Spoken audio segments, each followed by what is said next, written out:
नमस्कार। Political page में आप सभी लोगों का स्वागत है। बिहार में विधानसभा का चुनाव अक्टूबर-नवंबर 2025 में, उससे पहले ही बिहार की राजनीति गरमाने लगी।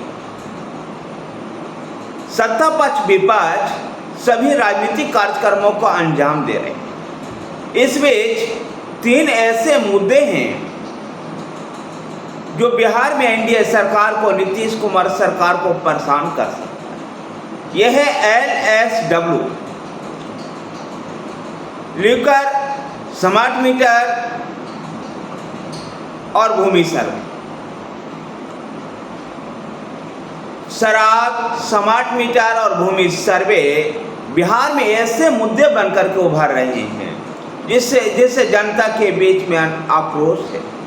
यह आक्रोश चुनाव के समय में एनडीए को, नीतीश कुमार को नुकसान पहुंचा सकता है।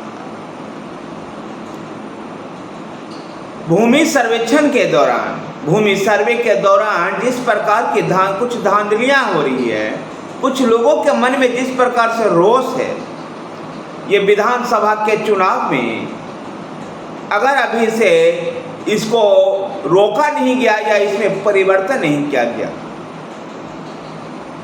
तो विधानसभा चुनाव में जो जनता के बीच में आक्रोश है वो एनडीए के प्रति, नीतीश कुमार के प्रति नकारात्मक हो सकता है। इस लैंड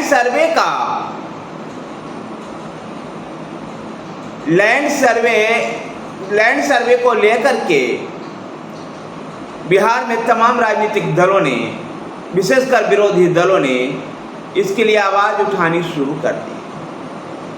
यद्यपि दबे आवाज में बीजेपी के नेता भी कई बार इस बात की मांग कर चुके हैं कि जो लैंड सर्वे है, जो भूमि सर्वेक्षण है, उसको रोका जाए।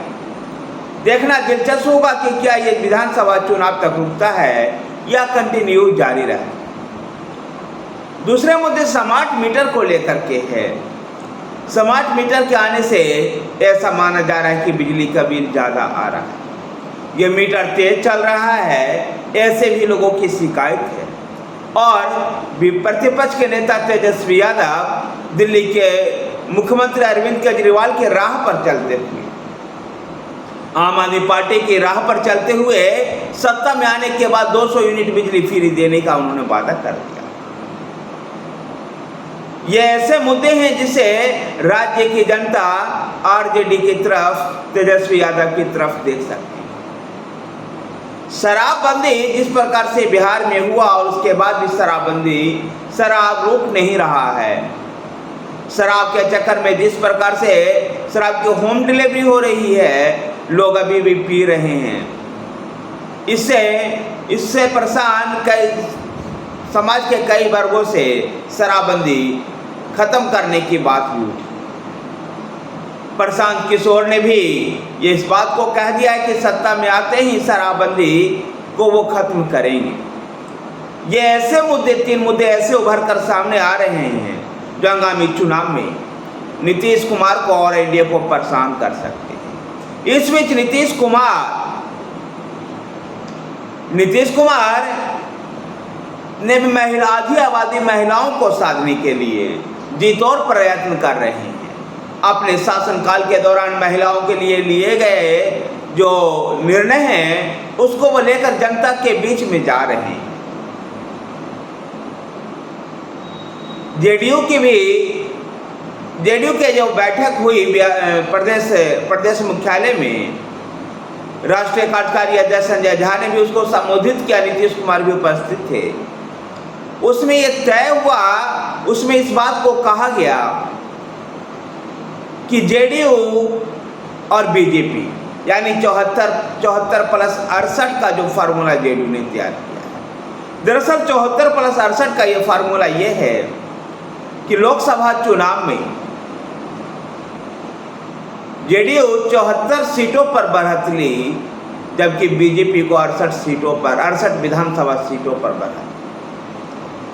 इसको मिलाकर के वो सत्ता के दहलीज तक पहुंचते हैं। और जेडीयू का प्लान भी यही है आगामी चुनाव में दरअसल जेडीयू इस चुनाव परिणाम को सामने रख करके अपने लिए ज्यादा से ज्यादा सीटें लेने का प्रयास करे।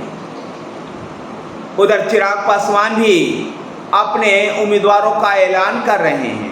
शेखपुरा और बेगूसराय में उन्होंने 2 प्रत्याशियों का ऐलान भी कर दिया है, जबकि अभी एनडीए में कि सीट बंटवारे को लेकर बातचीत भी शुरू नहीं। बिहार में इन दिनों एनडीए में भी उपेंद्र कुशवाहा, राष्ट्रीय लोकतांत्रिक मोर्चा के जो अध्यक्ष हैं उपेंद्र कुशवाहा, वो भी यात्रा निकाल रहे हैं। एनडीए में शामिल जीतनराम मांझी विश्वराम मंदिर के पक्षधर हैं।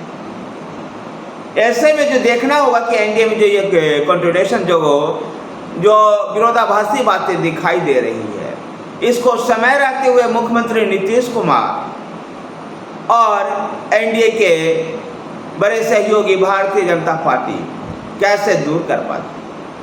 उपेंद्र कुशवाहा हो या जीतनराम मांझी हो या फिर चिराग पासवान, इन सबको कैसे अपने साथ बनाए रखना है, इसका कोई ना कोई हल ढूंढना होगा। जहां चिराग पासवान के जीतनराम मांझी से भी कई बार आमना सामना हुआ है, तो वहीं चिराग पासवान को पशुपति कुमार पारा से बिल्कुल नहीं बना, जबकि ये सभी एनडीए के ही हिस्से हैं। और ऐसे में भारतीय जनता पार्टी की रोल यहाँ पर बड़ी महत्वपूर्ण है कि सभी घटक दलों को इसमें बनाए रखना होगा। धन्यवाद साथियों, वीडियो को लाइक कीजिए, शेयर कीजिए, हमारे साथ बने रहने के लिए हमारे चैनल पॉलिटिकल पेज को सब्सक्राइब कीजिए। धन्यवाद।